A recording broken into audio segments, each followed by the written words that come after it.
to emphasize the ideal of Genesis or Proverbs chapter 22 through 30, and just try to hit some highlights as we go through here. Again, we've talked a lot about these various proverbs as we've gone through here and see how they're tied together. We've keyed in on the idea of, as we've looked at all this, we have seen so many different discussions about the tongue. We have seen so many different discussions about the foolish and the wise. We've seen discussions about how kings ought to live. We have just seen discussions about family values and things along that line. He starts off in chapter 22, and I'm just going to kind of hit the highlights as we go through here again, because again, we've got to try to get to Colossians, is the ideal of a good name. In chapter 22, verses 1 through 16, he defines a good name in chapter 22, verses 1 through 6. And again, think about how important that is as we think about family values and all. And I remember whenever I was teaching my children, I said, you know, you can do a lot of things, but don't sully the titable name. And so there's that same idea. Good names to be chosen rather than great riches. The rich and the poor have this in common. A prudent man foresees evil and hides himself, but the naive pass on and are punished. By humility and fear of the Lord are riches and honor and life. And then he says that great passage in 22 verse 6, train up a child in the way he should go, and when he is old, he shall not depart from it. So again, the importance of rearing children in the way that we need to. The word train here in this passage means, it comes from a Hebrew word which means shanach. It means to give something into the mouth, to be tasted, like a mother putting baby food in the mouth of her child. So the verb then came to be, you give your children this, you train your children in this way. And so, again, train the child in the way he should go. His way is the way it says, but it's now speaking of one niches in life. We've used this passage a lot of times to make parents feel guilty in the fact that if you have not brought your children up, or if your children go the wrong way, it is because you've not really stayed on top of them and helped them to grow in the nurture and admonition of the Lord, Ephesians chapter 6 and verse 4. And this is one of those passages that we really do, but I don't know that he's really talking about. Obviously, he's talking about in a spiritual sense, but in another sense, it's more the idea, look at the child's strength, look at the child's weaknesses, and then steer the child in a way to where he's going to have a useful occupation later. Not so much the ideal of making sure he stays with the Lord, though that is important, but you're trying to help him to grow to the point to where he's going to have something that's going to help him to live life a little bit later on. So again, I think it's one of those passages that we misuse, that we shouldn't, but again, it's teaching a great idea. Verses 7 through 12 is talking about preserving a good name. So what do? The rich rules over the poor, the borrower is servant to the lender, so don't go too far out. Verse 8, he who sows iniquity will reap sorrow, and the rod of his anger will fail. So the ideal is recognize the danger of the wealth. Teach that to your children. Poverty does lead to trouble and servitude. Wealth breeds power and problems in that respect as well, where we place place money above people. And again, there's that danger there both ways, being poor, being rich. He will go on and talk about the idea, he who sows iniquity will reap sorrow, and the rod of his anger will fail. But he who is generous, has a generous eye, will be blessed, for he gives of his bread to the poor. So again, here's a man that has a heart. You could be a wealthy man and not use what you can for God's glory and for the good of your other people. At the same time, if he has a generous eye, God's going to be blessing him because he knows that he's going to be using his wealth in the right way. So again, we understand that is a principle he's brought out time and again. So he goes on, reject the scoffer, verse 10. Verse 11, be of sincere lip, purity of heart, and the king will be his friend. And always, verse 12, always remember that God is there. The eyes of the Lord preserve knowledge, but he overthrows the words of the faithless. So again, always maintain that God consciousness. Always think about God in everything that we say and do. And again, this is something he's brought out all through the book of Proverbs as he's trying to emphasize that that's what's going to help us. Verses 13 through 16, the hindrances to a good name. All right, the lazy man says there's a lion outside. So again, laziness is going to hinder a good name. Verse 22, verse 14, the mouth of an immoral woman is going to hinder a good name. Undisciplined childhood, verse 15, foolishness is bound up in the heart of the child, but the rod of correction will drive it far from him. Verse 16, mistreating the weak, he who oppresses the poor to increase his riches, and he who gives to the rich will surely come to the poverty. So again, these are all the hindrances to the good name. Now, here again is you have this division here, and we talked about this. Up till chapter 22 of verse 17, you have a situation where Solomon is speaking. Now you have the sayings of the wise, the instructions to a young man. And we find this beginning in chapter 22, verse 17 through the 23rd chapter. In verse 11 is again, you're going to see him, only this time it's not Solomon. It seems like there's different material here. It seems like the author is different. And again, so as we're looking at this, we realize that in all probability, Hezekiah's men put this in later. The tone is exhortation as opposed to the largely descriptive style of the preceding section. And so in the 12 preceding chapters, you have a particular Hebrew word, al, not. But in this small unit of passage we're reading about here, chapter 22, verse 17 through the 23rd chapter, verse 11, you have this negative particle not, or all, 17 times, whereas in the last 12 chapters it's only been found twice.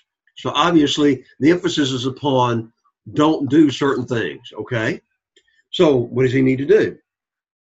Incline your ear, verse 17 through 21, incline your ear and hear the words of the wise, apply your heart to the knowledge. It's a pleasant thing if you keep them within you, for let them all be fixed upon your lips, so that your trust may be in the Lord. I have instructed you today, even you.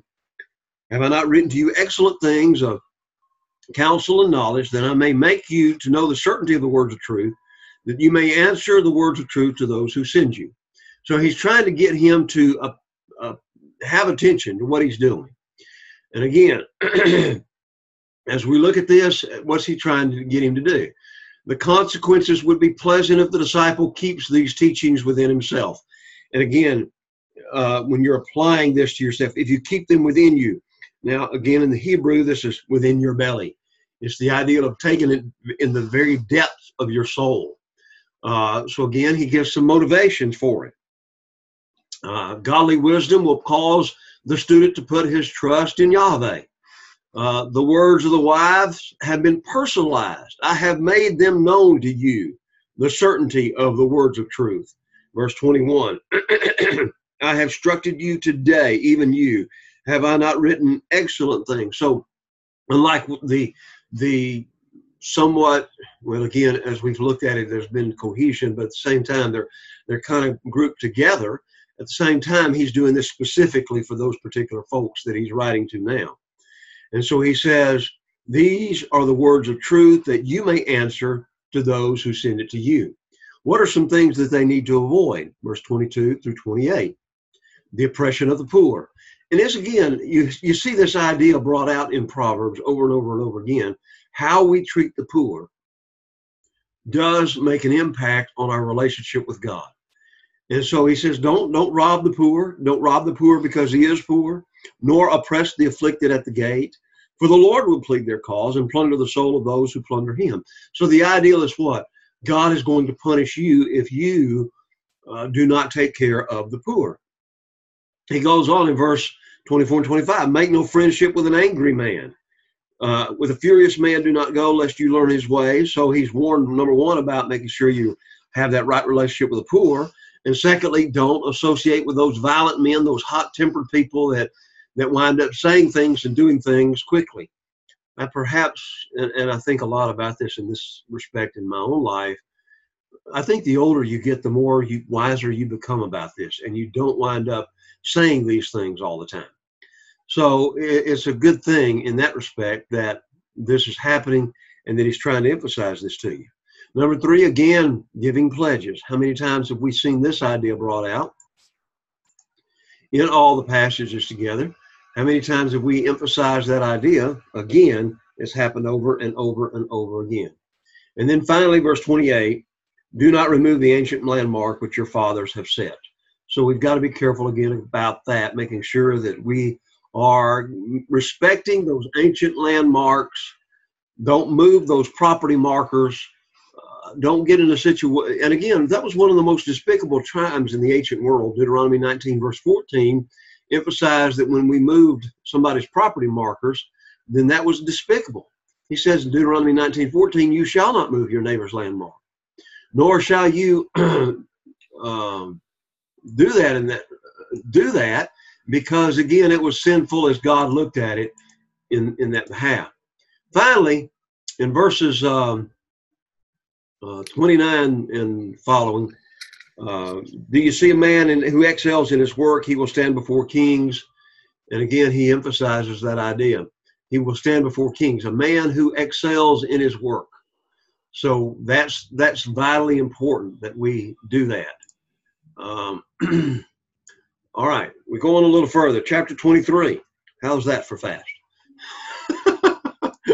I know I'm trying, like I said, I'm trying to go at it very quickly, but that's extremely fast in that respect. Chapter 23, again, written by different guys trying to bring out these different ideas once again. In chapter 23, he emphasizes ways to advance. Be diligent in your labor. Verse 1 through, or chapter 22, verse 9, do you see a man who excels in his work? He will stand before kings. He will not stand before unknown men. Number 2, he emphasizes be masters of etiquette. That's something we don't hear a lot about today, right? He needs to know how he's going to behave himself in the presence of a king. So he's warned about gluttony. Consider carefully what is before you and put a knife to your throat if you're a man given to appetite.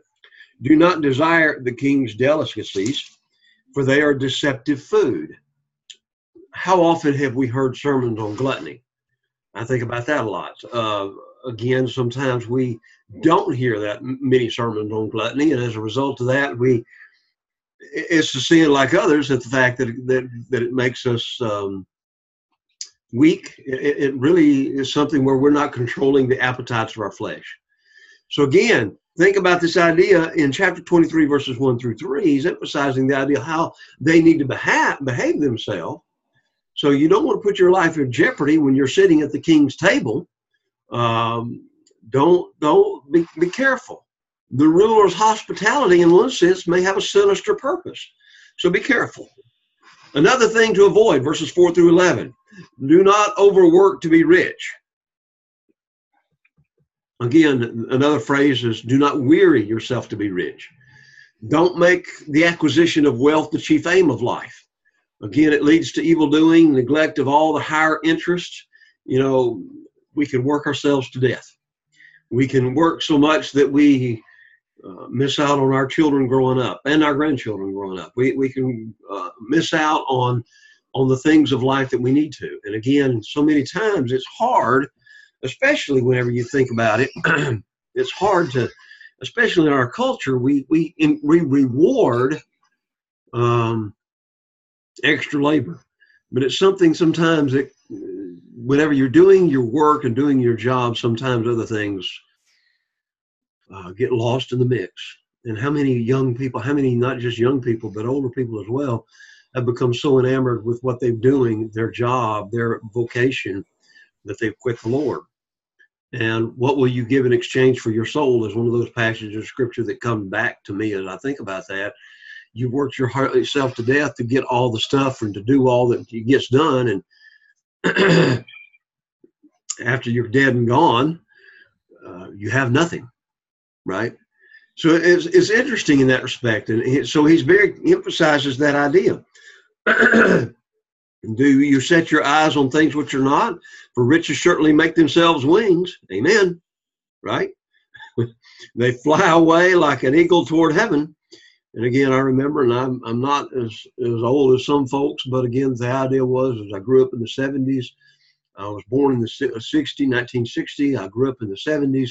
So, I remember getting gas for 25 cents a gallon. And it was kind of surprising to me in that respect. But as I continued up and grew up now, it's $3, and I'm rejoicing under that. I'm rejoicing that it's not more than that. So again, they fly away. Never will forget my father telling me years ago. I was a young man sitting there. He was driving. I couldn't even drive. And he said, Tommy, he said, I'm going to tell you something. He said, when you're older, you're going to make $1,000 a week, but you're going to need $1,500 a week to live. And I thought to myself, $1,000 a week? Boy, that would be so cool. Here I am, and I've still got it. It's gone as quick as I get it. So, what else can we say? What else can we say? Think about the idea of verses 6 through 8. Do not eat the bread of misers, dining with misers. Now, earlier he talked about dining with kings. Do not eat the bread of a miser, nor desire his delicacies. For he thinks in his heart, so he is. Eat and drinks, he said to you, but his heart is not with you. The morsel you have eaten, you will vomit up and waste your pleasant words. He's this guy that invites you over to dinner, he's calculating how much this hospitality is going to cost him. And even though he may invite the guests to eat and drink, he's worried about the outlay. And again, I've been around people that did that. They invited you over, maybe just because they wanted to, and you think you go, but again, they're talking about how much the meal cost and things along that line. You're kind of like, oh, well, I maybe shouldn't have eaten that much or something along that line. But there you go. Verse 9. Do not speak in the hearing of a fool, for he will despise the wisdom of your words. So you hear the do not, do not, do not, do not, do not, do not, do not, do not, do not. Over and over again in this passage, and that again emphasizes the mark. Verses 10 and 11, do not remove the ancient landmark. So again, we see that ideal in chapter 22, verse 28. Here again, you have, do not remove the ancient landmark, nor enter the fields of the fatherless, for their Redeemer is mighty. He will plead their cause against you. Obviously, when the Proverbs were being written, dishonest land grabs was a major problem. And I would like to say that they're not today, but lo and behold, they do. We think about so many times, even today, how it's not necessarily wealthy people trying to get land, but it's the government trying to get the land. And again, so he's emphasizing that don't remove those ancient landmarks. Don't enter the fields of the fatherless, for their Redeemer is mighty.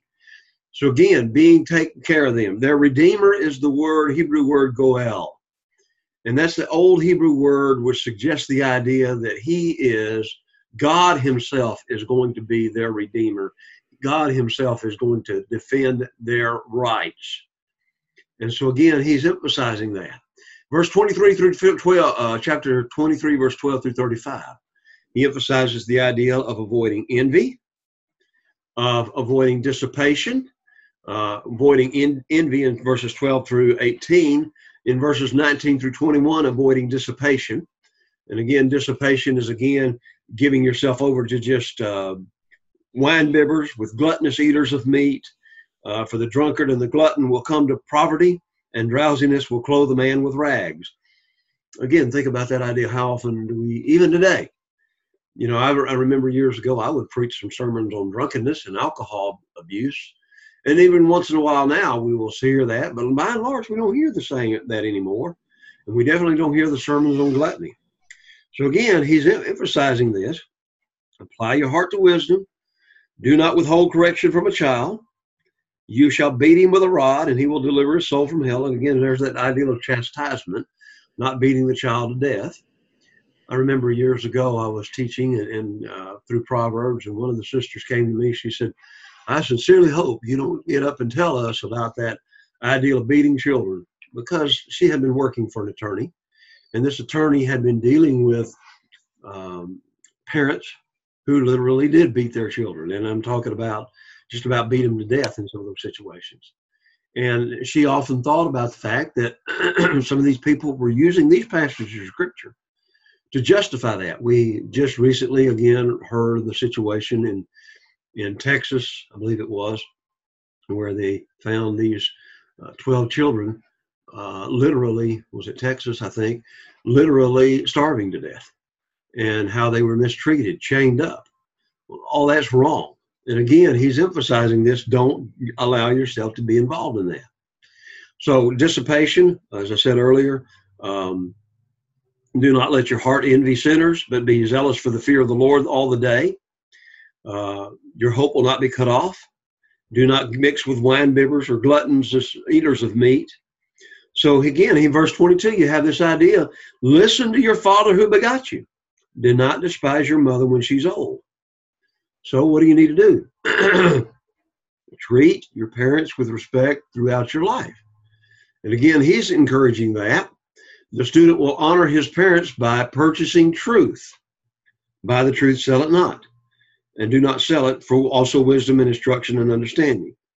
So you buy the truth. What else? Well, the father of the righteous will greatly rejoice. He who begets a wise child will delight in him. Let your father and mother be glad. Let her who bore you rejoice. My son, give me your heart, and your ears observe my ways. For a harlot is a deep pit, and a seductress is a narrow well. She also lies in wait as for a victim. And then that great passage on drunkenness. Who has woe, who has sorrow, who has contentions, who has complaint, who has wounds without cause. And again, he's asking a bunch of questions here. 6 different questions. Who has redness of eyes? He's asking these questions here. So every one of these questions can constitute, as it was, a strong indictment of alcohol. All right. Who has woe? Well, the person who drinks. Strong drink brings lamentation. Who has sorrow? Thirdly, strong drink often turns one who is civil into complaining and contentious. Who has contentions? Who next is what? He has the idea that a lot of times everybody else is doing him wrong. The strong drink brings wounds without cause. He gets drunk, exchanges blows with other people. And then what happens? He comes to himself, he sobers up. Well, how did I get all that all over me, right? And again, the strong drink distorts his physical features. Again, the inflamed eyes after excessive drinking. So you kind of have the answer in verse 30. The answer to the 6th question is given. Those who tarry long at the wine, those who go in search of mixed wine. And so again, he emphasizes that idea. This is what's causing it. This is a strong drink is indicted by way of interrogation. And then it goes on and says what? Those who go in search. The idea that strong drink creates addiction.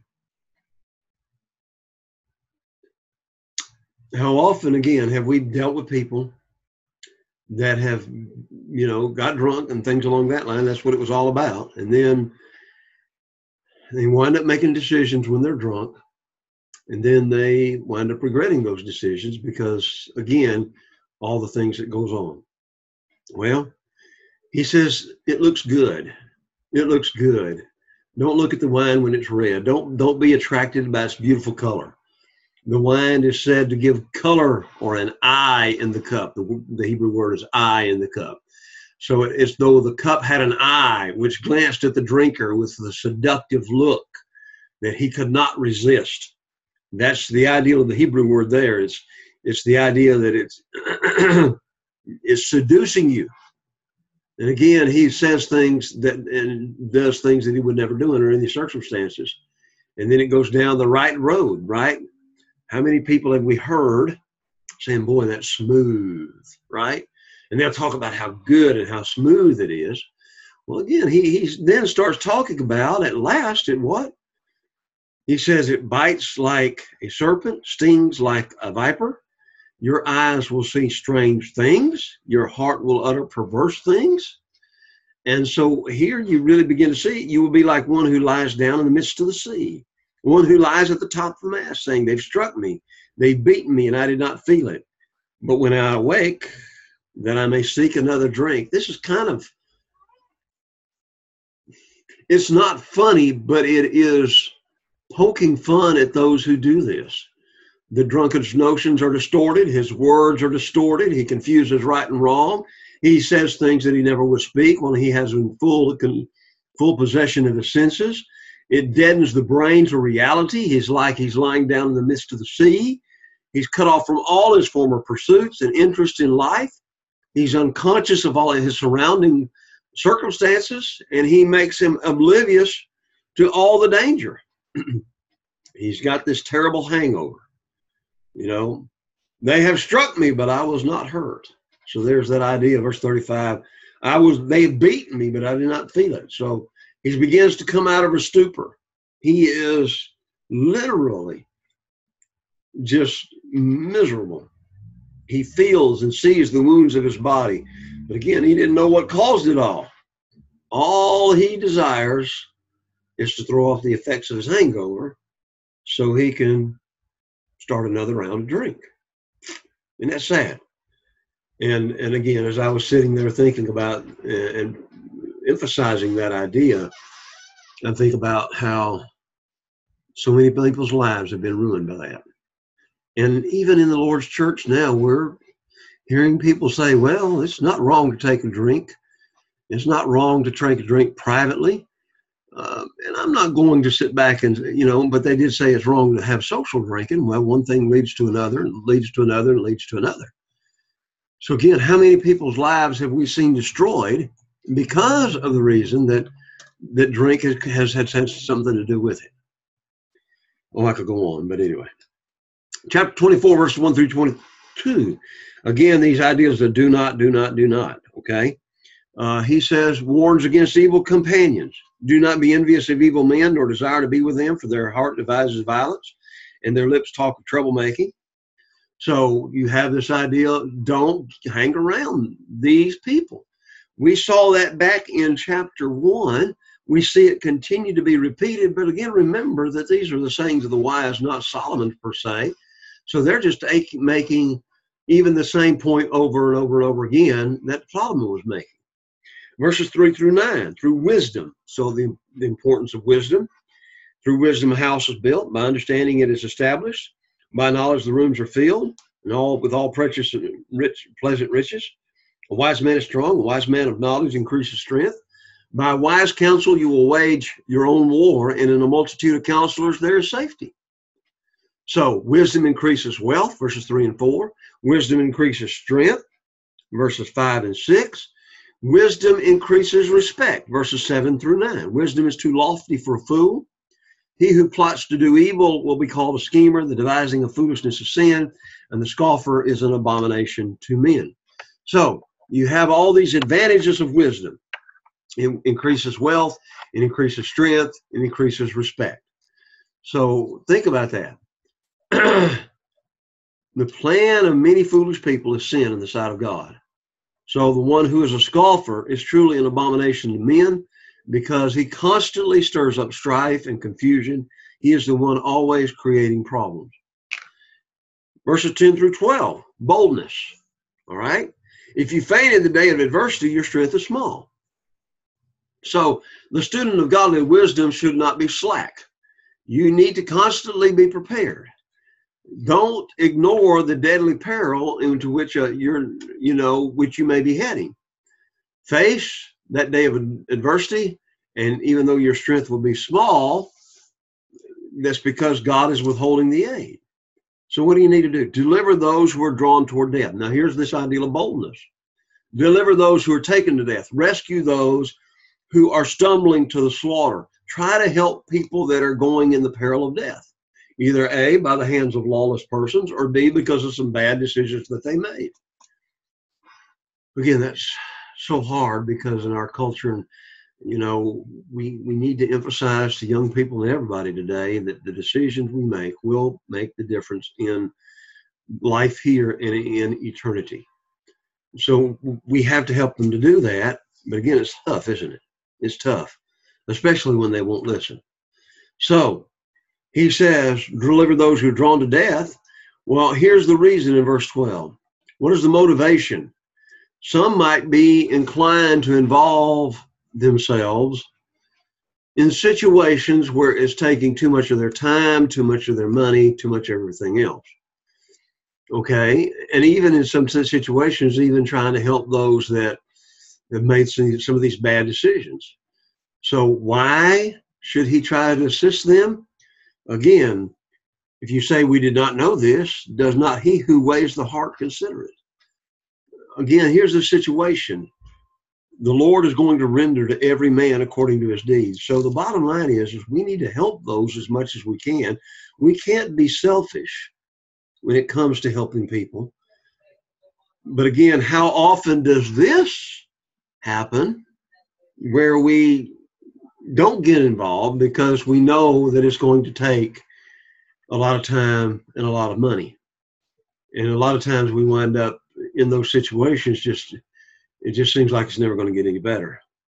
But I think, again, what he's trying to emphasize is something that we do need to take to heart, because so many times we are not willing to go that far.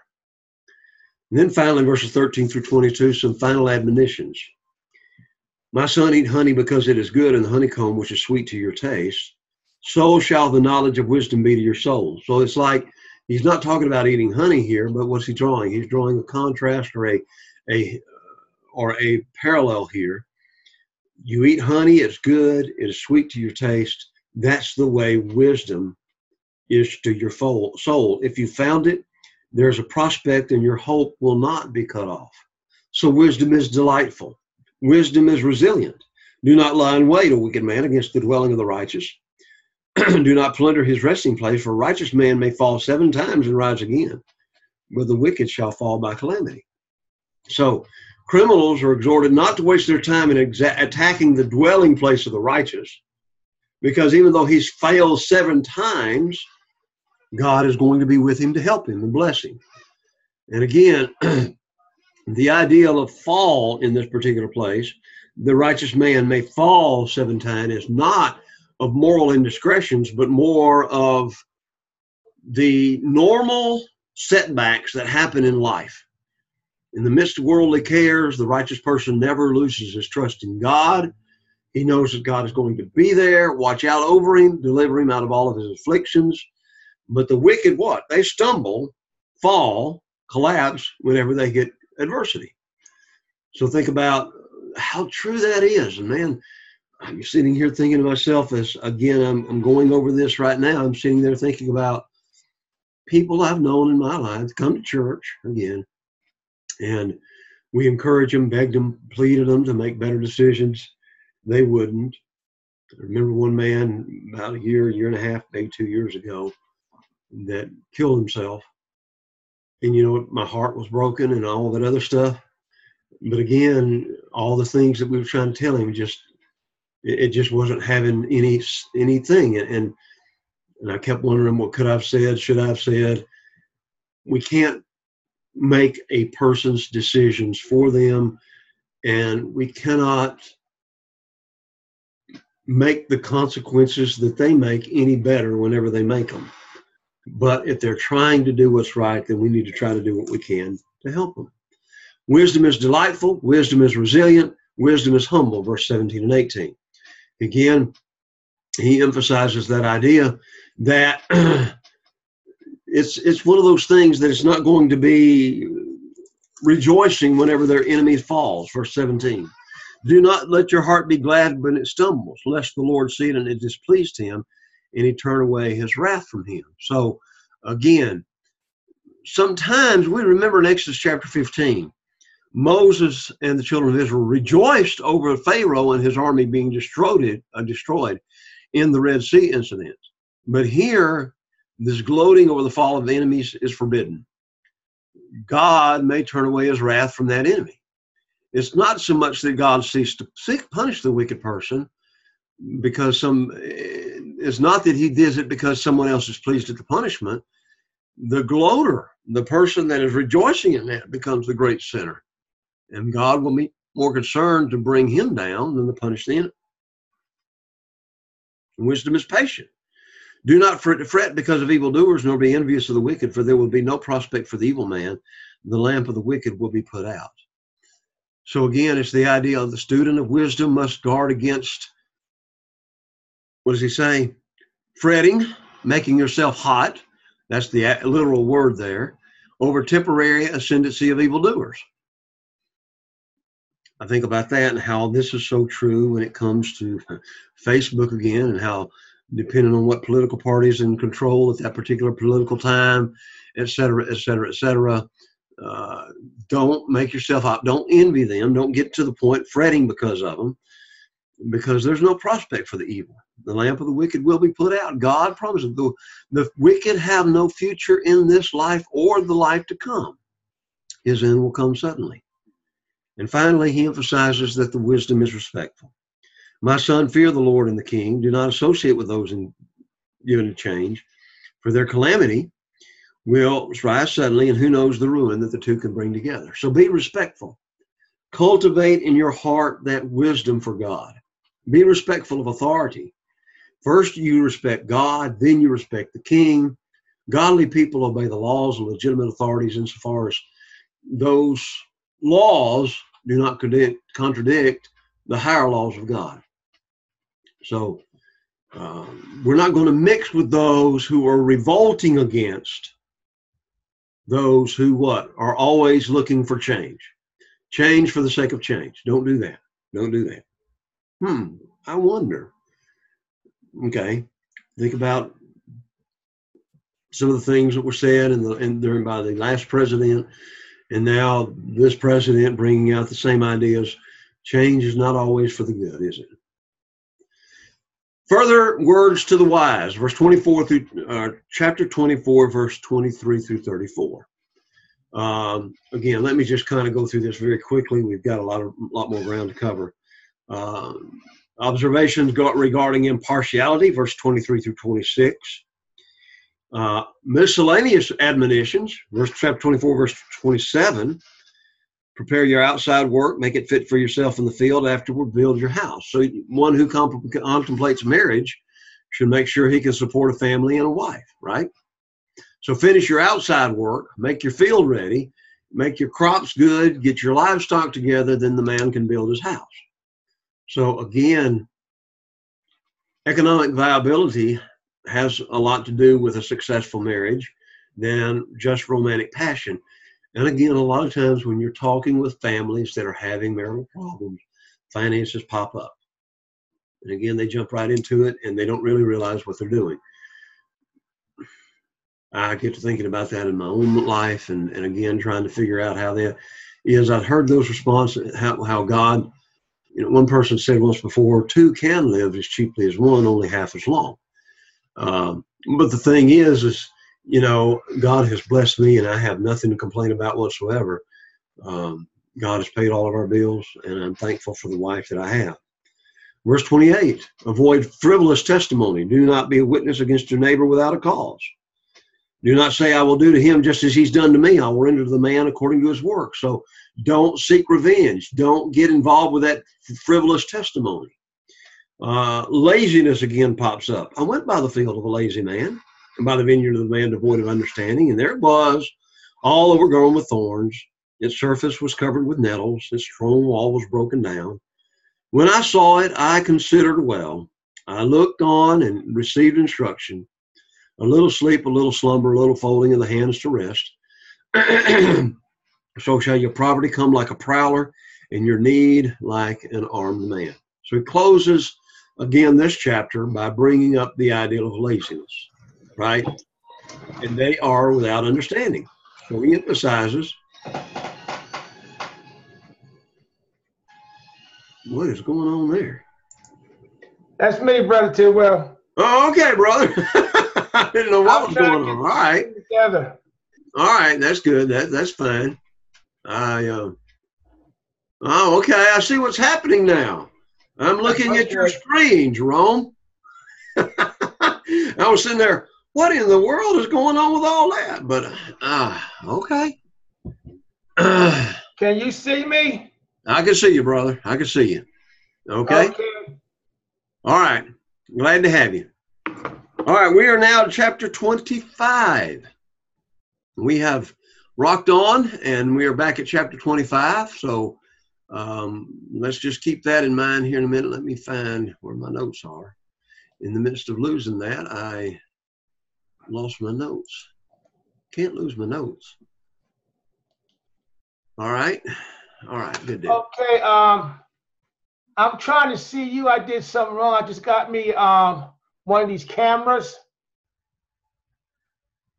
and I did something to you, and I lost your video. Okay. Okay. Okay. You're installing Office and all this other stuff right now. So, all righty. So let me look at. Okay. Mark, what are you seeing, brother? Now I have you. You have me and Mark. Yeah. Okay. But I don't have you on the full screen. What are you seeing, Mark? I see Jerome, and I don't see you. You don't see me. Nope. Well, I'm still here. Oh, there. Now I can see it. Okay. But That you're little thumbnail up there. there. Okay. All righty. How do I get you on the full screen, Brother Tidwell? Huh? How do I get you on the full screen?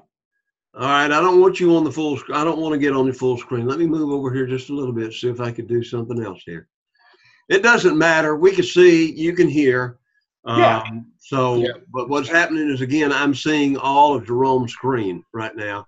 And across the top, I see Jerome, Mark, and me. So that's interesting. Okay. Yeah. I have no idea what I'm doing. That's okay. All right. We're going to go on anyway. All right. Okay. So we'll look at this wonderful screen that Jerome has and go on our merry way. All right. Chapter 25 through 29. Wisdom is the greatest blessing. Wisdom is the greatest blessing. Now, here are chapter 25. We've looked at chapter 22 through 24. Here are the further wise sayings of Solomon. All right. Now we're looking at the Proverbs of Solomon, which the men of Hezekiah, king of Judah, copied out. Okay. So wisdom in the royal court, chapter 25, verses 2 through 27. He talks about wisdom and how it should have a place in the purpose of giving advice, as it was. It may have been given to advice to courtiers or would-be courtiers. These are people that are serving the king. So again, he's emphasizing that idea. And as you read through here, it's not just applicable to the court of the king, but think about how important it is that we do the right thing in the court of everybody while we're around everybody. Verses 2 through 5, regarding royal policy. It is the glory of God to conceal a matter, but the glory of kings is to search out a matter. Why is that true? Well, a ruler needs to find out everything that needs to be done to take care of everything. Kings are human beings. God knows everything. The chief glory of God is his mysteriousness, right? We don't know what goes on behind the scenes. I think whenever I read Daniel a lot of times, I'm always, especially Daniel chapter 9, whenever he is praying and he receives an answer from Gabriel or Michael. I want to say it's Michael. Michael. Michael says, I would have gotten here sooner, but I was fighting the angel of the East, which would have suggested the angel of Persia. And so that passage is always enigmatic to me because it always emphasizes the idea that there's a lot more going on behind the scenes in heaven than we really understand and know and come to grips with. And to me, that brings me comfort as well. We see with tunnel vision, we see with blinders on, and we see how it affects us and our country, but we don't really see what's going on and how God is working everything out to bring about his glory at the very end of time. And isn't that what the book of Revelation is bringing out? That at the very end of time, all those who are his people, Christians, will be able to live with him forevermore in glory and rejoice with him in that respect. The key thing is God's working that out. Well, we don't always understand how he's working it out. God doesn't have to tell us how he's working it out. We have to just trust that. So kings need to give and try to give the very best explanation whenever they come up with a policy. God does not have to explain anything to any of us. And he goes on and emphasizes this idea. He says, take away the wicked from before the king, and his throne will be established in righteousness. We have seen over the years in the presidency of the United States, when the president gets good people, it seems like everything in their administration is not going to be without some problems because they're human beings. But whenever they get bad people, then it's like, oh no. And I'm not going to say a lot about it, but it's been interesting to me watching the president we have now and how many people he have put in a certain office, and within, it seems like a week or two or a month or two or something like that, he fires them and gets somebody else. I'm sitting there thinking, I'm trying to be respectful about this, but I'm sitting there thinking, you shouldn't just be trying people out for this job here, okay? I don't know if anybody else agrees with me on that particular issue, but you shouldn't be trying these people out for this job. Something's got to, go on. You need to know what you're choosing and what kind of people you're choosing before you choose them. So, as I said, I don't want to get into the politics of all of that, but it's interesting to me as I've seen this whole thing develop. And again, how he's emphasizing this idea, get the wicked away from the king. Boy, that's needed. Verses 6 through 10, court conduct. Do not exalt yourself in the presence of the king. Do not stand in the place of the great. For it's better that he say, you come up here, than you will be put lower in the presence of the prince whom your eyes have seen. We remember that Jesus will bring out that same idea in Luke, the 14th chapter, where he says, he tells the parable to those who are invited. He says, he noticed how some of them chose the places of honor. And he says, when you are invited to a wedding feast, do not sit down in a place of honor, lest someone more distinguished than you be invited by him. And he who invited you will come and say to you, give your place to this person, then you go to seek the lowest place. No, you sit in the lowest place so that your host comes and says, friend, move up higher. Now, isn't that interesting that here we see this very same idea that Jesus is quoting there in Luke chapter 14. What was Jesus's point? Everyone who exalts himself will be humbled. He who humbles himself will be exalted. So again, there's that idea. So don't, and again, he's talking to these courtiers, so don't exalt yourself. We go on verse 8. Do not hastily go to court. For what will you do in the end when your neighbor has put you to shame? Now again, don't be contentious. Don't bring a suit against a neighbor before he has assured himself that he has a sound case. The defendant may win and the plaintiff may be embarrassed. Number 3, the courtier should do not betray confidences. Debate your case with your neighbor and do not disclose the secret to another, lest he who hears it expose your shame and your reputation be ruined. A person who betrays confidential information will be reviled as a talebearer, and then nobody will trust him. And how important that is, especially with preachers and elders and deacons, that again, we need to keep personal things personal. And how important it is that when somebody tells us something, we need to keep personal things personal. Hard to do, but again, think about how life could be better if we would do it that way. All right? We have this ideal of the royal court. We go on in verses 11 through 15. Be careful what you say. And word fitly spoken is like apples of gold and settings of silver. Like an earring of gold and an ornament of fine gold is a wise rebuker to an obedient ear. So be careful what you say.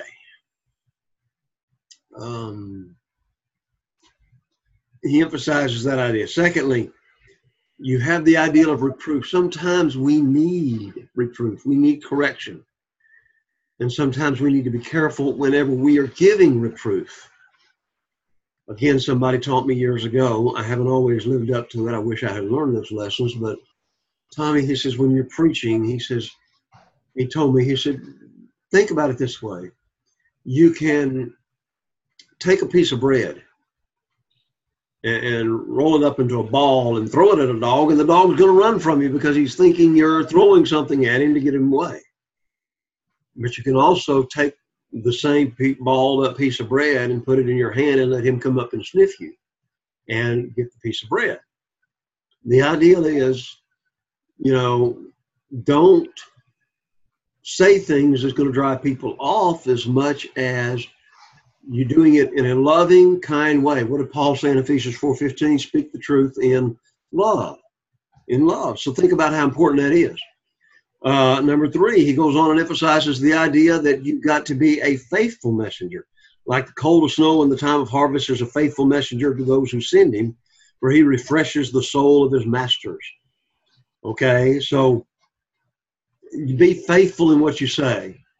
And again, a brief snow would refresh hot laborers in the day of harvest, right? Things cooled off here a little bit. Man, I like that.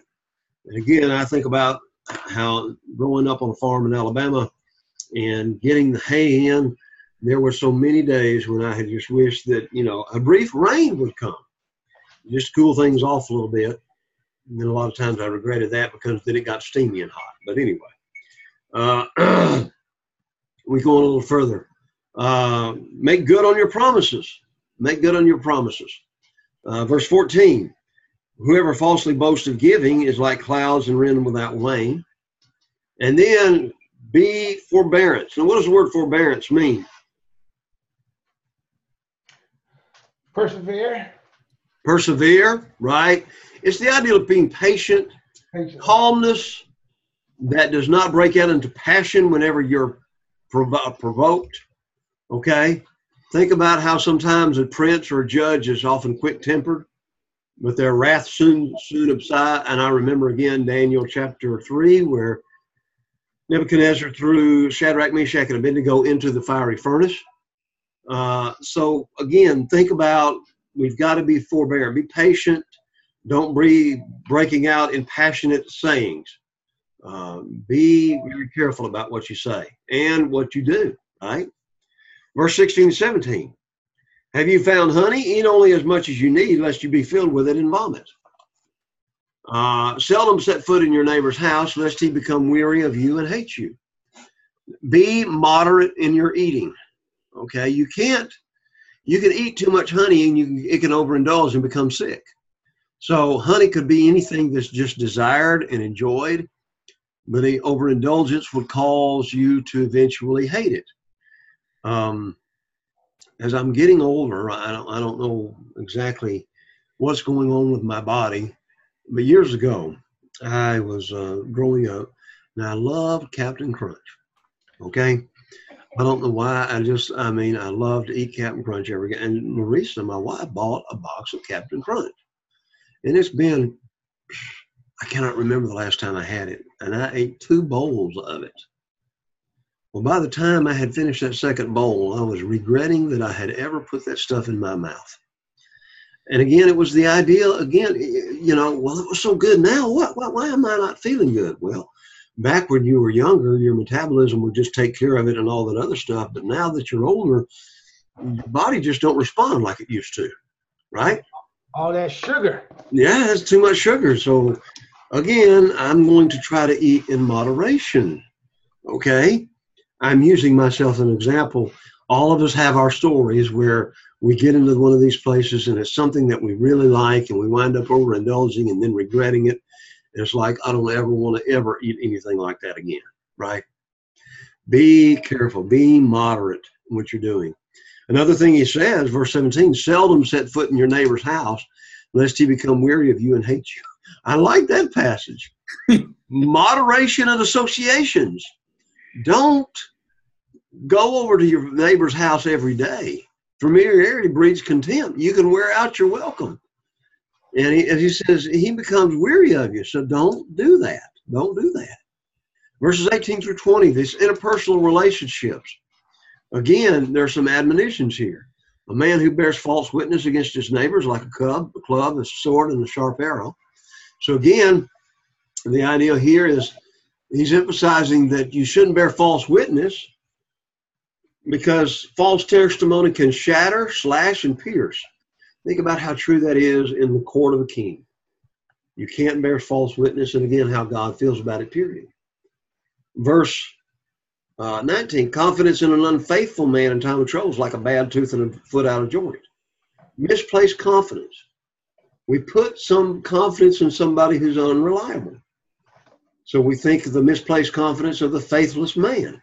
And again, they prove worthless. Verse 20, cheerfulness, confidence, like one who takes away a garment in cold weather, and like vinegar on soda is one who sings songs to a heavy heart. You know, one who tries to sing songs to someone with a heavy heart or an evil heart is one compared to one who takes off a garment in cold weather. All right? One who underdresses on a cold day is foolish. So again, this is what happens whenever we do that. Verse 21 and 22, disarming an enemy. If your enemy is hungry, give him bread to eat, and if he's thirsty, give him water to drink. For so you will heap coals of fire on his head, and the Lord will reward you. So again, we remember this. Jesus himself, or excuse me, especially Apostle Paul in Romans chapter 12, will quote this passage to emphasize the ideal of how we should treat our enemy. So again, God will reward the act. And then he makes some final observations. The north wind brings forth rain. Now, you've got to remember that culture. Think about that in that respect. The north wind brings forth rain and a backbiting tongue and angry countenance. With us over here in the United States, it's usually the west wind that brings rain. When stuff is coming up from the Gulf of Mexico, I'm talking about Atlanta. I don't know how it is in Missouri and some of these other places, but they usually come from the west to the east. In that culture, in Judaism, the main rain would come from the north, coming down. So he said that's the way it is with a backbiting tongue and an angry countenance. So be careful. Be careful. Backbiting angers people. What is backbiting? Gossip. Gossip. I like to look at it. Look at the word backbiting. You're sitting there talking to somebody and you're real good friends with them, and then you turn around and when that friend is gone, well, they are walking and you are seeing their back. You talk to your other friends that's sitting there and says, boy, isn't he? And then we just let into them, you know. That's what backbiting is. To me, that's exactly what it is. So it is gossiping. It is that. All right? Go on verse 24. It's better to dwell in the corner of a housetop than in a house shared with a contentious woman. Ooh. Ooh. Remember back in chapter 21, verse 9, he brought out that same idea. So again, he says, it's better to live in meager surroundings than in a spacious house with that kind of woman. And again, what happens? You have this. Why does he keep bringing that ideal out? Again, warning his son and so forth. We've got to understand that's what's happening. All right. Cowardice. That's cold water to a weary soul. So it's good news from did I say cowardice? I'm sorry. Isolationism. I'm sorry. So it's good news from a far country. All righty. The ideal is it's good news is something we always like. So that's cold water to a weary soul. Verse 26, now a righteous man who falters before the wicked is like a murky spring and a polluted well. How often are we fearful of people we come into contact with? How often are we fearful of sinners? Why should we be fearful of sinners? Here he's comparing that man, a righteous man who falters before the wicked, is like a polluted well. You can't get any water out of them. The mouth of the righteous should be a well of life, but instead he's fearful and upholding the truth, and therefore he is compromising, and therefore he's what? Nobody's going to listen to him. Have we in the church compromised the truth by not standing for the truth? Or have we been fearful I'm not saying that we should purposefully try to offend people, but have we been so afraid of offending people that we don't tell them the truth? That's not wise. Yeah. Absolutely not wise. All right. And then he goes on in verse 27, 28. It is not good to eat much honey. To seek one's own glory is not glory. Whoever has no rule over his own spirit is like a city broken down without walls. So here's a man who does not, again, have restraint. And again, it's like walls that have been breached by an invading army. He's defenseless against the attack of his impulses. So again, how many people today live their lives by their impulses, by what they want to do? So, brings out great ideas. Let's take about a 5-minute break. Let me get my whistle a little bit more, and then we'll pick up and try to finish this up through the Proverbs tonight. All right. Thank you. Give me about 5 minutes. Okay. Yeah. Go ahead and do your thing. I'm going to try to play around with this computer. So okay. If I have I see the wonderful screenshot. Yeah. What do you see? You and your lovely wife sitting on a rock at the beach. Okay. All right. It's still there. Okay. Where am I at here?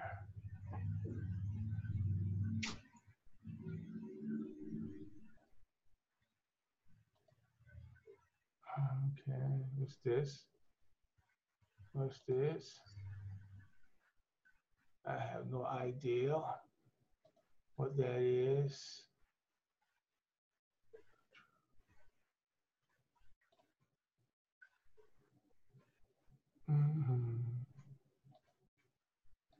Oh.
All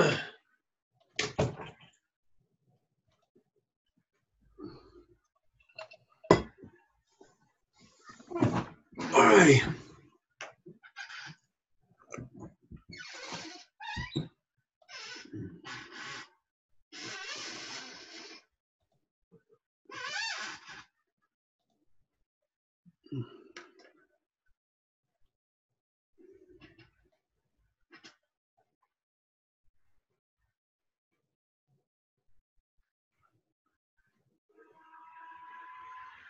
Oh, but I have no idea what I'm doing. I'm trying to get you on the big screen. I don't know what you're doing either, brother. I can't do anything with your screen. I don't know. But we're fine. We're fine the way we are.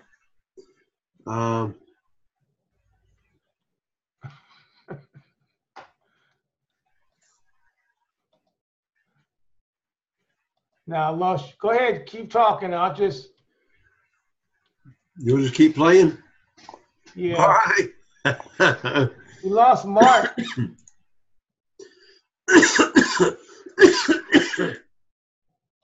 Can you still see me up in that little spot up there? Yeah. Hi, Tamir. I see you. Now, why am I seeing me? Okay.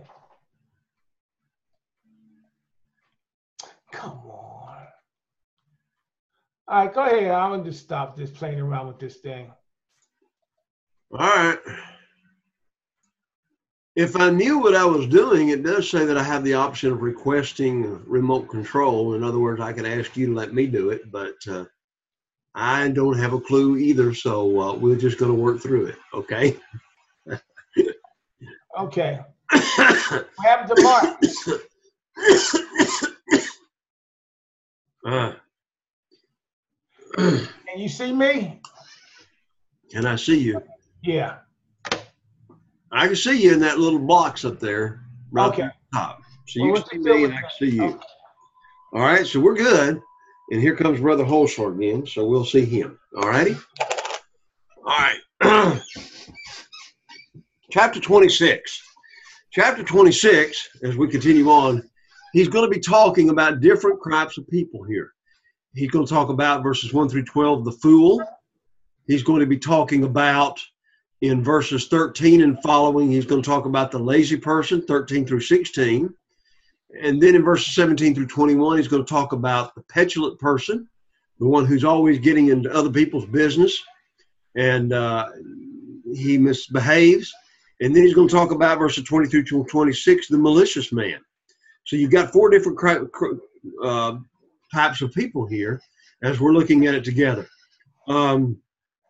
So he says, snow and summer, rain and harvest, so honor is not fitting for a fool. So everything he says from verse 1 through 12 is going to be talking about what a fool does, all right, and what we should learn from it.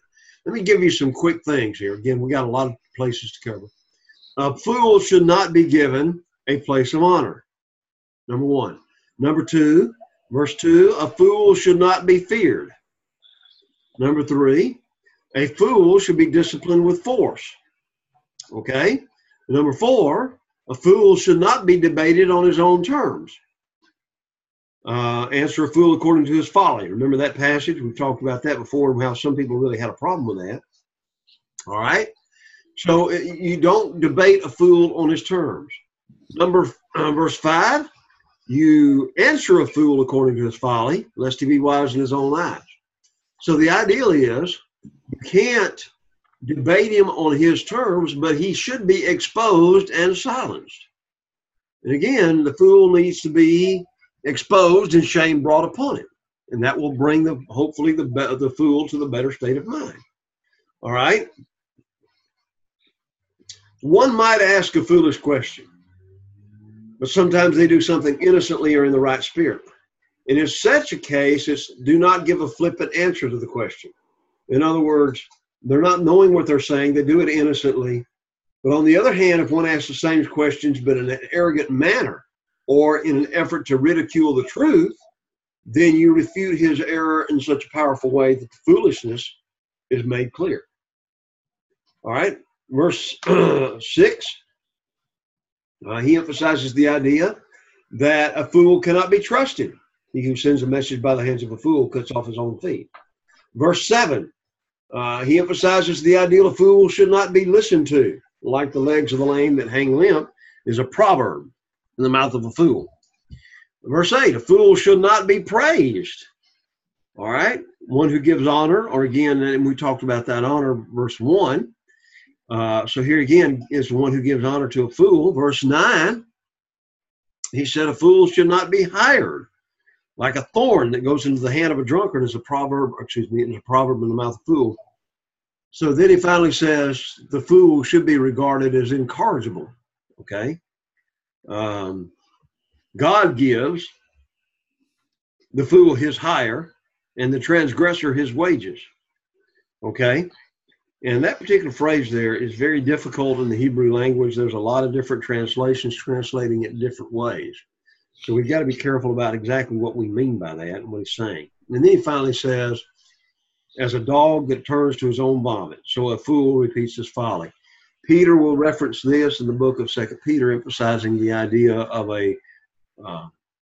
man who was once a Christian, but turns back and goes back to the world. 2 Peter chapter 2. So here's this where Peter is getting that particular phrase. Now, the sluggard, the lazy man, verse 13 through 16. All right, let's notice some things here. The lazy man says there's a lion in the road. So what? You know, it's just kind of, he's going to be using some humorous sayings that the sluggard uses. First off, he emphasizes that a slothful, lazy man is full of excuses. He's always looking for excuses to stay indoors, to avoid work, not to get out there and do anything. Secondly, as the door turns on its hinges, so does the lazy man on his bed. So the ideal again is what? He turns himself from side to side on his bed, but he never leaves it to do any good work. That's all. Verse 15. The lazy man buries his hand in the bowl, but he's so tired he can't even bring it back to his mouth. He cannot expend the energy to put his hand to his mouth to feed himself. And then the lazy man is wiser in his own eyes than 7 men who can answer sensibly. The lazy man has it all figured out, right? He's too lazy to undergo the mental discipline, which would enable him to give an intelligent reply to the questions. So it's like it's all a weariness to the flesh. But he's able to, without study, to give a satisfactory account of every question that's answered to him. All right? So there you have, first off, the fool. Secondly, the lazy man. Verse 17 through 21, the petulant man. He who passes by and meddles in a quarrel not his own is like one who takes a dog by the ear. So here's a guy, he's always meddling in the strife of others. He's just passing by, but he's got to add his 2 cents worth. He gets exercise over the situation. He's courting danger. He's got to add, he's got to say something. The dog's ears are the most sensitive part of a dog's body, I've been told. I'm not a dog, so I don't know. But the bottom line is you take a dog by the ears, you're going to get bit. That's it. Secondly, like a madman who throws firebrands is the man who deceives his neighbor and says, I was only joking. How often have we said, I was only joking, right? We injure our neighbor or we injure our friend by telling lies and say, well, I was just joking, How often has that phrase been brought out? Remember what Paul was saying in Ephesians 5, verse 4, avoid foolish jesting. So again, it's the ideal of watching our mouths and making sure that we're not just going to justify it by what? Saying I was just joking. And again, how often does that happen? And then verse 20 and 21, where there's no wood, the fire goes out. Where there's no talebearer, strife ceases. So as charcoal is to the burning coals and wood to the fire, so is a contentious man to kindle strife. And then he finally says the words of a talebearer are like tasty trifles. They go down into the inmost body. When people are whispering, they're talking, and they're telling everything about the juicy gossip about somebody, everybody wants to hear it, right? So think about how often that's the case. The malicious, verse 22 through 26. Now, verse 22 could be kind of a transition verse. 20 and 21 talks about a talebearer as well as going up earlier, in verse 17. But 22 could also go with the next few verses, 22 through 26. So you have a man who is a talebearer. He's going around creating problems, creating strife every chance he gets. He's a contentious man. And then people listen to this talebearer and they get sucked into the problems, whatever they are. And so what winds up happening is it creates even more problems with more people. So that's why he says, fervent lips with a wicked heart are like earthenware covered with a silver dross. Hypocrites express friendship fervently with their lips, but they will turn right around and stab you in the back. So again, as he talks about here, the the earthenware covered with silver dross. What is the dross? It's the stuff that whenever they're burning off silver and they're getting that silver very hot, it's what they take off the top, the impure stuff. And he says that's exactly what these people have when they have these fervent lips, but a wicked heart. He who hates disguises it with his lips and lays up deceit within himself. When he speaks kindly, do not believe him. For there are 7 abominations in his heart. Through his hatred is covered by deceit. His wickedness will be revealed before the assembly. So what happens? Again, think about this idea. The man who digs a pit, the man who does these things with his lips, the man who is the talebearer is going to what? He's going to fall into it. He who rolls a stone will have it rolled back on him. whenever, again, it's going to be crushed. The bottom line is this stuff is going to come back and bite you, as my mother-in-law likes to say. This stuff is going to bite you in one way or another. So be very careful. He's emphasizing that. A lying tongue hates those who are crushed by it, and a flattering mouth works ruin. All right, verse 27, or chapter 27. Instructions regarding friends and family. Verses 1 through 10, he talks about friendship. The idea of what are some things that causes a problem to have friendship. Number one, bragging about yourself, boasting. Number two, anger, verse 3. Number 3, that anger turning into wrath and jealousy. So all of these things are detriments. You find, again, the idea of bragging, boasting, about yourself, wrath, and then jealousy. All of that comes into play there. All right? The values of friendship, verses 5 through 10. Open rebuke is better than love carefully concealed. Right? So as he begins to talk about this, he's stressing the idea that if we really love and care for one another, we will rebuke one another out of love. Friendship cannot exist without honest, loving criticism. What are your thoughts on that? Yeah, I mean, we have to love one another. We have to love one another. Loving is supporting, love is encouraging, love is fellowship. We can't live without our brothers and sisters. That's right. And we need to be honest with them so we can tell where they are. One who does not truly love another will conceal a rebuke. But what? Faithful are the wounds of a friend. They're administered in love. The verbal chastisement hurts deeply, but only will the faults be corrected.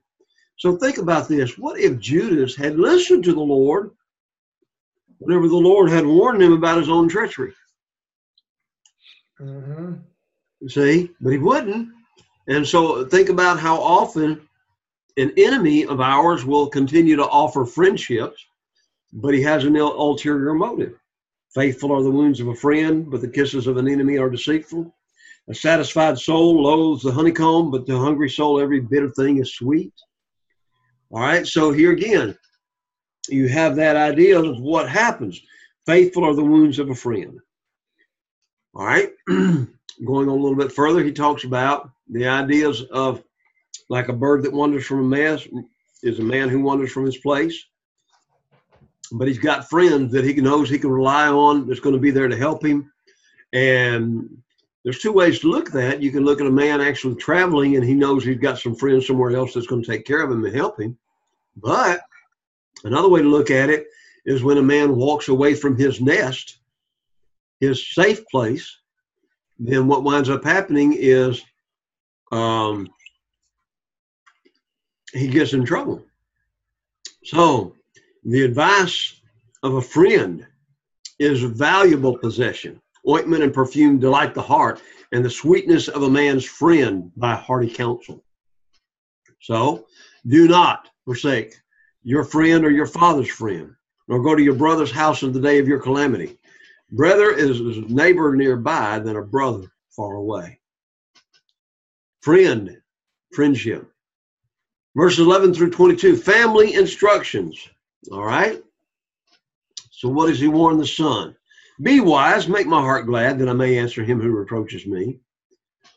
So again, there's that idea of trying to take that personal pride and also taking that wisdom that you need to. A prudent man foresees evil, hides himself, but the simple, the naive, goes on and are punished. Take the garment of him who is surety for a stranger and hold it in pledge when he is surety for a seductress.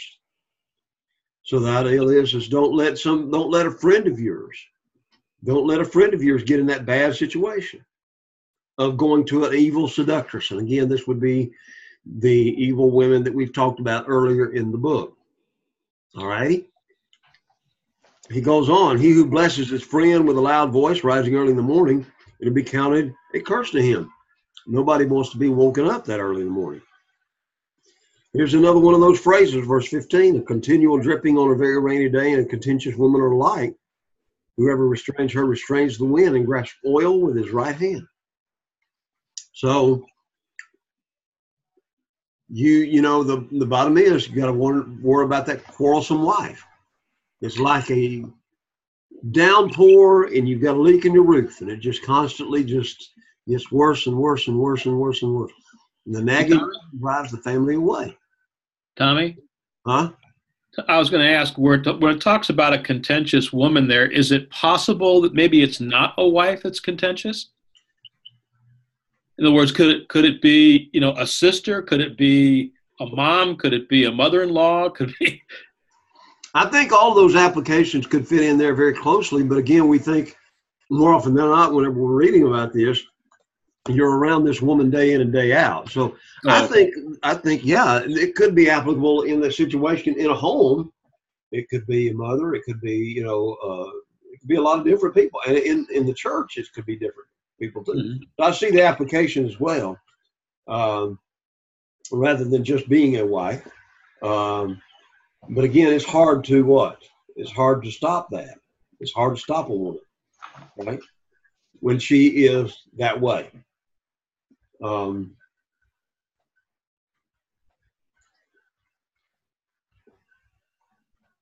We've all met women like that. And it just seems like nothing's going to ever make them happy. And I often make them wonder what has happened in her life to be in that situation. Yep, no matter what you do. Yeah, and we all know those situations. We all know that's happening. So again, he's emphasizing that these things do happen and we need to be aware of it. Going on, as iron sharpens iron, so a man sharpens the countenance of his friend. Love that passage. It's the idea that, knowledge is more accurately acquired by studying in the company of others. I love that statement in that I learn more when I'm teaching at the Georgia School of Preaching than I would any other way. And I love it whenever you are giving me your feedback. Brother Mark, you just said something right there. And I just appreciate that so much because, again, it's going to make me think some more. It's going to make me meditate some more. It's going to make me hopefully become better as a result of it. That's what we ought to be doing because, again, iron does sharpen iron. And as friends, as brothers in Christ especially, we ought to be challenging one another in our interpretations. Again, we've gotten this, and I've been reading a lot of different things, but we use the method of teaching where we take verses sometimes out of context, and then whenever we put the verse back in context, that's not what it's really teaching. And sometimes I like the people that's really getting me to see not just the verse itself, but all the verses around it. I have learned so much in teaching this book in Proverbs because I've always thought it was just a menagerie of different verses. And now all of a sudden I'm seeing, no, there's a lot more to this than this, that. He's talking about these very special situations. And again, I think it's partially because of my Bible and all of our Bibles. We've got to break the verse down into like paragraphs, and where because it's a different paragraph, we think it's a different subject in every situation. There are some Bibles out there that are written or actually printed that have no chapter and verse marks, but they put the paragraphs in there, and we would read it like we would read any other book. And I tell you what, whenever you're reading the Bible that way, it really opens up a lot of things that maybe you've never thought of or never seen before, because again, we get disconnected thoughts in that. So I really like what he's saying there, what he's emphasizing to us there as we see that. So thank you, brother. Thank you. All right. Verse 18, whoever keeps the fig tree will eat its fruit, and so he who waits on his master will be honored.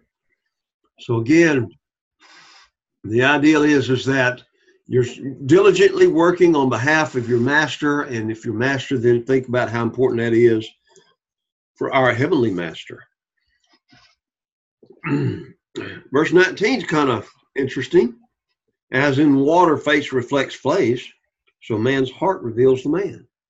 That's kind of cryptic, but it also brings out the idea a person sees a true reflection of himself in a still pool of water. You see the real person when you listen to what they're saying and their heart is telling you what's on their mind. You know, a liar will think everybody else to be a liar, right? A thief thinks that everybody else is just as greedy as he is. A fornicator, a lot of times, will assume that everybody's involved in some sort of immorality in one way or another. And that's not necessarily the case. So as we think about it, and I think that's what he's trying to emphasize in that respect, is that sometimes we look at people the way we look at ourselves. And not every person's personality, not every person's strengths and weaknesses are the same. And so we have to be very careful and listen to what a person says to really know that person. Verse 20, Sheol and destruction. So the idea of this place of the departed spirits are never satisfied. And so the eyes of man are never satisfied, right? So you have death that is always clamoring for more death. You have the eye, which according to 1 John 2, verse 16, the lust of the eyes, the pride of life, is never satisfied. The eye will continually find more things to crave. We get on Facebook or we get on some of these other places and YouTube. We get on anywhere in the internet on a server, and we have to watch advertisements. And now they have worked things out to where if you click on an advertisement, you click on a link, or you're asking for a specific things, computers are geared to start showing you advertisements for the thing that you have seen and the thing that you wanted to know more about. So you see, Satan is just trying to bring us more opportunities to crave that which we have been looking for to begin with. And so it's interesting that that's how he emphasizes this, the eyes of a man are never satisfied. All right. The refining pot is for silver and the furnace for gold, and a man is valued by what others say of him. I like that. So the ideal is the idea we judge ourselves about what other people say about us, right? The thing that I work on in my life, and I can only speak for myself, is the thing I want more than anything else is to hear God or Jesus say, "Well done, good and faithful servant." But I also am affected by what others say. We all are, whether we want to admit it or not. We all are affected by that. So, depending on what a person says about him, a man is valued by what others say of him. So, if people think that I'm a fornicator, then immediately everybody's going to think that, and sometimes that might cause a person to what? Well, if you're going to think that way, I'll just do it. To give you something to talk about. You see, and think about how often that happens, especially with younger people. Have I crushed the spirit of a young person from time to time in their lives by telling them they can't do something, or they're worthless? We make those statements sometimes without even really thinking, and what winds up happening is they grow up thinking that. And if they grow up thinking that, then they will become what they think. So it's interesting that we need to be a refining pot is for silver, the furnace for gold, and a man is valued by what others say of him. So a man is tested by his praise. He's tested by what others say about him, and he's tested also by what he praises in others, right? And then finally, though you grind the fool in a mortar with a pestle along with crushed grain, his foolishness will not depart from you. Separating the husk from the grain by the use of pestle and mortar was much more delicate and careful than threshing. So you can waste a lot of time dealing with a fool. An obstinate, self-willed, unprincipled person a lot of times cannot be reformed no matter how hard you try. His foolishness is second nature. No matter what we try to say or what we try to do doesn't mean that they're ever going to listen and do what we're trying to encourage them to do. Sometimes that's the ones we spend the most time with. And sometimes we get discouraged because that's what they do, and we feel like we're total failures with everybody else, and that's not the case. Preachers really fight this. I'm going to be honest with you, because it seems like we have certain members of the church that we have to spend a lot of time with on the phone or other ways. And again, I don't want you to misunderstand. I'm not complaining about that. But the sisters and the brothers that I hardly hear anything from, that they're there every Sunday morning, Sunday night, and Wednesday night, they're there. You can count on them for no matter what. Those are the ones that a lot of times we don't pay attention to, yet those are the ones that's doing the most work. We pay attention to those. We pay attention to the squeaky wheels, right? And the thing is we fail as a result of it. All right? He goes on. He says, this teacher now sings an ode in praise of the pastoral and agricultural life. Verses 27 or 23 through 27. Be diligent to know the state of your flocks, attend to your herds, for riches are not forever, and nor does a crown endure to all generations. When the hay is removed and the tender grass shows itself, and the herbs of the mountain are gathered together, the lambs will provide your clothing, and the goats the price of a field. You'll have enough goat's milk for your food, for the food for your household, and the nourishment of your maidservant. So here he's talking about the pastoral life and the idea of really what this boils down to. You need to know your business, okay? You need to know the appearance of your flock, all right? So the bottom line is, if we're not working a herd, then what do I need to do? I need to be concerned about what I'm spending money on. I need to be concerned about where it goes. And again, all of these things provide food for the entire household, and I need to be careful to make sure I'm doing that and watching myself constantly. We need to make sure we have enough money to pay our bills. We need to make sure that we don't get in more deep in debt when we don't look like there's a way that we're going to get out of it. And so, again, he's emphasizing and trying to encourage us to be very careful in this and encourage everybody in this. All right. Chapter 28, integrity is what my Bible says. In piety and religious integrity. When we think about integrity, what do we mean? Faithfulness, honesty. What are some of your ideas? I would say truthfulness. Okay. Being a person a person of the word, living right, not being a hypocrite. Yeah. All right. Give me just a second. Somebody seems to really be wanting me on the phone, and let me just try to pause this for just a minute. Those days today. That's all right. And I love it. I love it. I love it. I love it. I love it. May as well. All right. Chapter 28, as I said, integrity. We talked about faithfulness, talk about the ideal of the way we live our lives and making sure that we're doing what we need to be doing.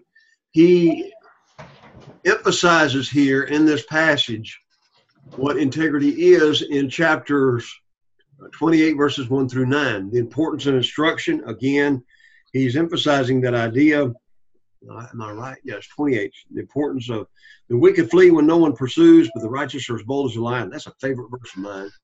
We need to be bold. We need to be confident. We need to be, our conscience needs to be at rest.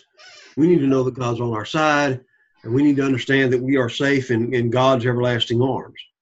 So that's the way we need to be, but sometimes we're not as bold as we need to be. So again, he emphasizes the idea, because of the transgression of land, many are its princes. Because of the sin, but a man of understanding and knowledge, right will be prolonged. So you have, whenever you have a frequent turnover in the leadership of a country, the country becomes unstable, right? Yeah. So he emphasizes that ideal. A man of understanding in a position of leadership enables right or justice in the land. Going on a little further, a poor man who oppresses the poor is like a driving rain who leaves no food. When people forsake the law, they're doing what God does not want them to do. He goes on and emphasizes the idea that a ruler that is like a rain which sweeps everything away, floods everything. A greedy ruler strips citizens of their wealth. So again, a poor man who oppresses the poor. The only way a poor man can oppress the poor is if he is in a position of leadership. All right? Though for those who forsake the law praise the wicked, but as such keep the law, contend with sin themselves. So again, look at all the things he's talking about as he's stressing this idea. The importance of instruction is so we can have good leaders, we can have and be what we need to be and make sure that we're living by what the law says. Evil men do not understand justice, but those who seek the Lord understand all. Better is the poor who walks in his integrity than a perverse in his ways, though he be rich. Whoever keeps the law. So again, you hear the emphasis in these verses. He who forsakes the law praises the wicked. Who keeps the law is a discerning son, but a companion of glutton shames his father. One who increases his possession by interest, usury, and extortion gathers it for him who will pity the poor. And then verse 9, one who turns away from hearing the law, even his prayer is an abomination. So you hear the emphasis over about the law, the law, the law, the law, the law. And the ideal is again, if you're listening to instruction, if you're listening to the Torah, that's what instruction is. That's what Torah means, listening to instruction. You're not going to have any access to prayer or to God through prayer. If you try to get wealthy by doing the wrong things the wrong way, then you're going to be shaming everybody that's involved, and you're gathering it for people that will pity the poor. He emphasizes over and over again. So what is justice? Doing what the law, specifically what God's law commands. All right, verses 10 through 28, the rest of this chapter, he covers wicked versus righteousness. All right, and so there's a lot of antithetical verses in here. The idea that you have the backslider and the faithful, verse 10. Whoever causes the upright to go astray in an evil way, he himself will fall into his pit, but the blameless will inherit good. All right, so you have the backslider and the faithful, the rich and the poor, verse 11. Righteous versus wicked rulers, verse 12. The person who tries to cover his sins and the person who confesses his sins. You have the godly fear, man who is always reverent, verse 14, but one who hardens his heart. Godly fear versus a hard heart. You have ruthless leaders, verse 15, a roaring lion, a wicked ruler over poor people. And you have compassionate rulers. A ruler who lacks understanding is a great oppressor, but he who hates covetousness will prolong his days. Verse 17, a lawbreaker versus the law abiding. A man burdened with bloodshed will flee into a pit, let no one help him. Whoever walks blamelessly will be saved, but he who perseveres in his ways will suddenly fall. And then you have the blameless and the hypocrite. One who walks uprightly, innocent, will be saved from the calamities that befall the wicked. But on the other hand, the perverse, the hypocrite, will fall together. And then verses 19 through 22, the ideal of wealth, again. He who tills his land, a faithful man. To show partiality is not good. A man with an evil eye hastens after riches and does not consider that poverty will come upon him. So here's this wisdom, again, this integrity. Don't be chasing after everything. And how many times have we heard this through the book? Don't be chasing after quick riches. Build it up slowly, build it up surely. And then you have wisdom and self-centeredness. He who rebukes a man will find more favor afterwards than he who flatters with his tongue. Whoever robs his father and mother says it is no transgression. The same as a companion to a destroyer. Who is of a proud heart stirs up strife. He who trusts in his own heart, he who gives to the poor will not lack, but he who hides his eyes will have many curses. So here you have all of these things involved. You have these antithetical things bringing out the ideal of self-centeredness versus what? Versus wisdom and trying to take care of others. Finally, when the wicked arise, men will hide themselves. But when they perish, the righteousness increase. All right, chapter 29. And getting close to the end, more instructions for the wise. You have private morality and public good. So, he who is often rebuked and hardens his neck will suddenly be destroyed, and that without remedy. So you have the idea where a man's doing what's right. When the righteous are in authority, the people rejoice. When the wicked man rules, the people groan. Whoever loves wisdom. So you have this private morality, but notice how the people, when the righteous are in authority, you have the righteous ruler that's doing what's right, but what? The people rejoice. But when the man is doing wicked, the people groan. Isn't that interesting? How one person lives his life affects so many others. Mm-hmm. And that is so true, not just in government, but in our families, in the church. Private morality will make a difference in so many situations, right? The king establishes the land by justice, but he who receives bribes overthrows it. A man who flatters his neighbor spreads a net for his feet. By transgression, an evil man is snared, but the righteous sings and rejoices. Think about that idea. Go back to the man flattering. He's trying to deceive others. Have you ever been flattered before? I think if we all have, in my case anyway, whenever somebody comes up and starts bragging about me, it's kind of like, uh-oh, where are we going with this? Because I've had people talk, start off a conversation with me of talking about how good I am about this, that, and the other, and then turn around and really let me have it. You know what I'm trying to say? You know what I'm saying, right? It was a setup. Yeah, it was a setup. We've all been down that road. So again, he's emphasizing that idea. You've got to be careful with this, right?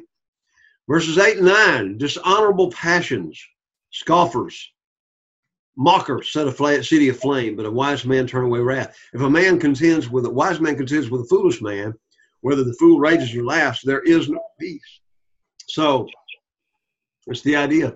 To try to argue with a fool is futile. He will either laugh off the arguments or he'll get mad. Either way, you're not getting anywhere, right? That's what he says. There is no peace. It's not going to be resolved. Verses 10 through 17, righteous government. The bloodthirsty hate the blameless. Think about that. The bloodthirsty hate the blameless. Violent men hate one who is sincere, one who recoils from that wrong act. So isn't that interesting? Think about that idea with regards to government. Not just government, but everything for that matter. They hate the blameless, but the upright seek his well-being. When I first read this passage and thought about it, and I thought about, again, the bloodthirsty, and it just popped in my mind, was those who advocate abortion of babies. And again, what does it boil down to? It's one of those situations where they hate those who say that it's wrong. Amen? Mm-hmm. So there it is. There you go.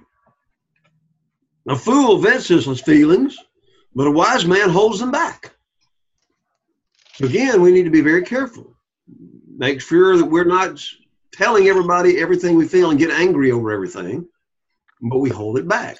Think about how righteous government does not render decisions out of anger. All right? We need to be very careful about that. Verse 12, if a ruler pays attention to lies, all his servants become wicked. Amen. If he pays attention to lies. So again, one of the things that's very important is that the leader, the ruler, the elder, so forth, need to make sure that they're telling the truth. Verse 13, righteous judgment or righteous government must recognize that all men are created equal. Really? The poor man and the oppressor have this in common. The Lord gives light to the eyes of both. And that's one of those principles that we find in our Constitution, right? Or especially in the Declaration of Independence, all men are created equal. The poor man and the oppressor, you've got to serve the same God. You've got to do what God tells you to do. They're all going to stand before what? God as the justice, as at his bar of justice, is what I'm trying to say. So again, what do we need to do? We need to judge the king who judges the poor with truth. His throne will be established forever. We must defend the rights of the poor whenever way we can. Righteous government must deal with juvenile transgression. A child left to himself brings shames to his mother. So again, think about how more and more today we're having to deal with juvenile problems because, again, mom and dad isn't taking care of things like they need to. I don't know if I've shared with you before, but one of my sons is a Cobb County police officer. He works in a very risky area of Cobb County. There were young people in one particular neighborhood that were just acting up and cutting up. Mom called the police on her son. And when my son got there, it just so happened my son got there, and he finds out what the problem was. And she said, in essence, I want you to talk to him and make him do better. And my son, kind of proud of him, said, lady, it's not my job to make your son do better. You should have done that 10, 15 years ago. And the bottom line is, and she told him, she said, well, I didn't want to hear that. Well, I'm sorry, but it's the truth, and you needed to hear it, right? And the thing is, now is your opportunity. You got to take your son in hand and do something about it, or we're going to have to deal with it.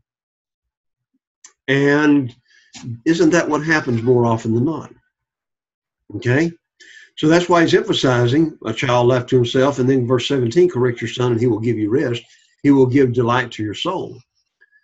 So you have that. Where there is no revelation, the people cast off restraint, but happy is he who keeps the law. Spiritual darkness, spiritual restitution is where there is no what? Revelation or prophetic vision. Now, what we're reading here are the visions of God, so we need to realize and understand that. So when a man is leading, or when a nation is led by God in his word, is going to make a difference. Do you see a man hasty in his words? There's more hope for a fool than for him. So again, watch what you're saying. Watch how you're saying it. A servant will not be corrected by mere words. Even though he understands, he will not respond. Sometimes, especially those who are in those situations, we find that they will not be corrected because he understands, but he's really not going to get it because he don't want to. Stubbornness, right? Mere words often will not correct a moral defect. I'm trying to really get that ingrained in my head right now because so often we place so much emphasis. I place so much emphasis on preaching. But the reality is, I can't change one person's heart. Nope. A teacher can't change one person's heart. None of us can change one person's heart. So we've got to make triple sure that we're really understanding and trying to help them to grow and be what they need to be. He who pampers his servant from childhood would have him as a son in the end. So again, it's the idea of pampers comes from a Hebrew word, which means spoiling the person. You don't do that to a bondservant because it makes him forget his dependent position. A pampered slave who reaches adulthood will claim the privileges of a son, and that's going to create problems a little bit later on. Do you see a man hasty in his words? There's more hope for a fool than for him. He who pampers a child will have him as son in the end. An angry man stirs up strife, and a furious man abounds in transgression. A man's pride will bring him low, but the humble in spirit will retain honor. So there's that ideal of pride. We need to be very careful about that. Verses 24 through 27. We're going to stop there. And we'll get chapter 30 and 31 next week and get on into Ecclesiastes. Finally, he says, 24 through 27, we've got to be prudent. Whoever's a partner with a thief hates his own soul. He who swears to tell the truth but reveals nothing. So again, Such a person is his own worst enemy because he contributes to his own undoing, right? His own worst enemy. How often have we said that about somebody that we know? They're their own worst enemy. If they would just do this, or if they would just do that, then it would be better. They don't. So they don't get any better. The fear, let's see. Whoever's a partner with, okay. The fear of a man brings snare, but whoever trusts in the Lord shall be saved. Always trust God more than man, right? But we've also got to be careful again that we become, and that's one thing I think I've seen as we've gone through the book, and hopefully you have too. When a man fears God, we have no reason to fear man. And we've already talked about how fear a lot of times will cause us to be silent, how fear a lot of times will cause us to do other things. We can't do that. We can't do that. Many seek the ruler's favor, but justice comes from the man, for man comes from the Lord. And finally, an unjust man is an abomination to the righteous. He who is upright in the way is an abomination to the wicked. So again, it's the idea, this word abomination is used, it comes from a word that means loathing. It's used over 20 times in the book of Proverbs. And so the thing is, he said the righteous person seems to, the man who is upright in the way is an abomination to the wicked. Why? Because even the way we look at them sometimes may suggest the idea that they've come to an end. That they have done things that are wrong and they need to get better. So that's the reason why the wicked hate Christians. One of the favorite statements that so many wicked people will say is what? I'm better than them folk down there at the church. Yeah. Right? Or don't judge me. That's right. Don't judge me. Don't judge me. Mm-hmm. We will finish chapter 30 and 31 next week and get on, as I said, to into the book. I did go a little bit faster tonight, but again, I think a lot of these things we've been talking about have been said before. I appreciate your wisdom. I appreciate your taking classes with me and keep on keeping on. Thank you as I've stuttered through the night, because like I said, it's been a very long day. Thank you for your patience. I appreciate and love you both. You too. All righty. Take care of yourself. Oh, you too. Good night, Mark. Have a good one, Jerome. Okay. Bye-bye. All right, let's do